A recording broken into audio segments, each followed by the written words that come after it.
There is a natural order to progress, a natural order to taking a roller coaster from here to way up here. If you try to skip steps, it can be catastrophic. We are back with another daily reflection on the TDV. Is it the TDV? No, it can't be the TDV because TDV is the daily Vedantic. It's kind of like ATM machine, where the acronym accidentally becomes redundant. Automatic teller machine. Anyhow, digression, but hopefully somewhat illuminating in its own right, because now you can call out the next person that says ATM machine, call them out and tell them they're fools. Okay, to today's reflection. Today's reflection is on being careful that we do not skip levels. When it comes to philosophy or when it comes to learning any skill, it's so critical that we know our level. We know where we are so that we know what that next step is, because if we try to make a quantum leap, a leap that's too far, stretches us. It's like a roller coaster where it needs struts in a orderly fashion, the progression as the roller coaster ascends higher. That if you try to skip lengths, if you try to skip too far ahead, then the roller coaster is not well supported. Where it becomes most critical within the philosophy of Vedanta is in the phrase, you've got to go from the dual to the non-dual. This philosophy is all about the non-dual. Advaita Vedanta means non-dual culmination of knowledge. Advaita is non-dual. So the philosophy is pointing at the non-dual. What does non-dual mean? It's oneness, the oneness of everything. And the reason that it's non-dual instead of oneness is these sages and saints are so precise with their words. They realize oneness has a 5% blemish on the idea that it's trying to convey, and that you say oneness and it's easy to think of like one big thing, one big blob. But that one big thing, maybe it has a border around it. And what's on the other side of that border? So to get around that, even though oneness is used quite often as well within this tradition, to get around that slight edge case of someone not fully grasping what this philosophy is saying, the term non-dual is used even more often than oneness or unity. Non-dual meaning not two. If that's what this philosophy is pointing to, can we just skip right there? Can you, a year in, just be like, hey, there is a unity in all of this plurality, and just conceptually work from that state, even if you don't fully understand it? This philosophy is often termed a manual for living, meaning that it is so practical, as practical as it is profound, even in this profound, deep water of something like unity, where we see plurality, oneness in everything, non-duality. If you come back to the shallow waters, they are far more practical than maybe some far out there concept, like we're all one.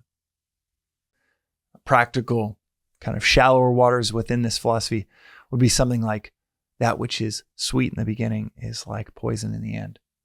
And that which is like poison in the beginning is sweet in the end. Hear something like that, a knowledge bomb like that, and like, what? What does that mean? That which is sweet in the beginning is poison in the end? Okay, you entertain it, you reflect on it, think maybe, I guess too many cookies. Yeah, that's probably not good for you in the end. Then you go from the literal to like metaphorical. Like, yeah, probably just sitting on the couch. Probably not that. It's really comfortable in the beginning. Probably not that great for me in the end. Go to other practical examples. Yeah, going to the gym is kind of uncomfortable, but after a while, you get almost addicted to how great that feels doing what you ought to do. Another principle within Vedanta is nothing feels as good as doing what you ought to do. That's its own kind of trajectory of like, is that true? Question it. Question like crazy. Kick the tires. Try it out later this afternoon. And you start to piece together, wow, there's a lot of practicality in this philosophy. Outside of the deep end of these profound statements that you are what you are looking for. You always have been. You can come on back to the shallow end, and it's so practical. It can literally help you in the conversation you're going to have 30 minutes from now. Maybe it's one of the principles I've just touched on, or a principle from previous episodes. But in this nice dance between practicality and profound within the philosophy of Vedanta, this beautifully complete philosophy, that's why it's lasted so long. It's why it's having such a resurgence right now, globally. And outside of this dance between the practical and the profound, there is this principle that sits right in the middle of the two. That you must go through the dual to the non-dual. To get to a recognition of the oneness that is existence itself. To an understanding and experience, not just articulating, oh, all is one. God is love. God is infinite. And if it's infinite, then there can be no border between it and anything else. Can't stop. If God's infinite, it can't just stop where James's skin begins. Or stop where this table begins and ends. If God's infinite, there is nothing but God. That's just logic. That is not even profound philosophy. But going from a logical articulation to truly experiencing the infinitude of God, experiencing a recognition of non-duality, of oneness, and going beyond the limitation of especially going beyond the limitations of all of these words that we might use, the limitations of language. To go beyond that, this philosophy says you must go through it. You can't skip levels. You can try. You can try to go from your first day Taekwondo to black belt. But that's not how we progress. You can try to build the roller coaster with slats that are missing, and it probably won't reach the height that you wanted it to. There is a natural order to progress, a natural order to taking a roller coaster from here to way up here. If you try to skip steps, it can be catastrophic. So what's a practical example? Like, if you're thinking, what the hell is this guy talking about? Practical example of needing to go through the dual to the non-dual. Practical example would be to say, okay, I see a difference, distinction between myself and my spouse, myself and my family, myself and my friends, my coworkers. I might philosophize that all is one, we're all one. But then when it comes down to it, me and my landlord are different. The actual practical level of how we live our lives, how you live your life, you might very well see that distinction. You might say, exclaim the platitudes. You might even philosophically really buy into, yeah, all is, I get it. It makes sense. We're all connected. And if we're all connected, then that's just another way of saying we are all one. Just like my fingernail is part of me. The truth from a conceptual sense might be up here, that we're one. But the truth from the practical sense, from your experience right now, from my experience, it might be that, well, we're not one. I kind of got to look out for me more than when I look out for all these other people that are connected to me.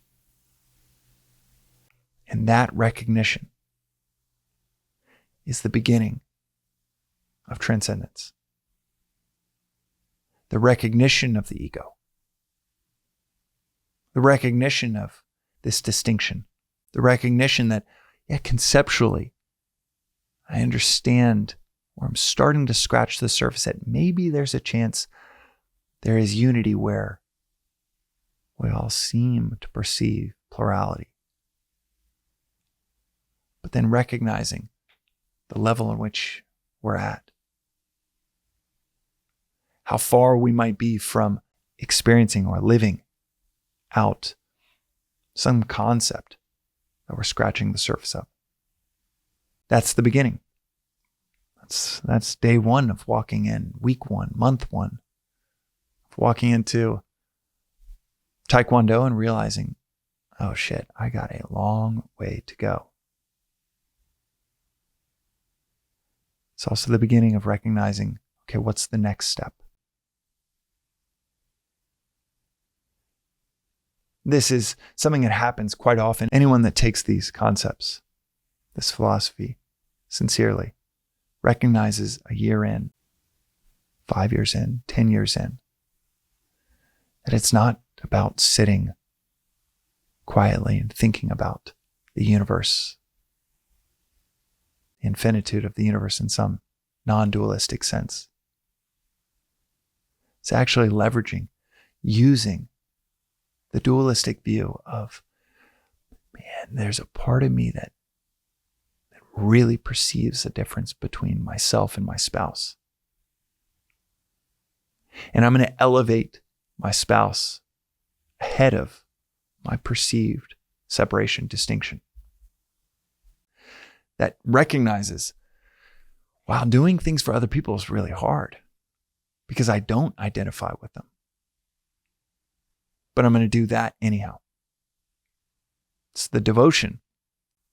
Devotion, by definition, is dualistic. Devotion to a practice.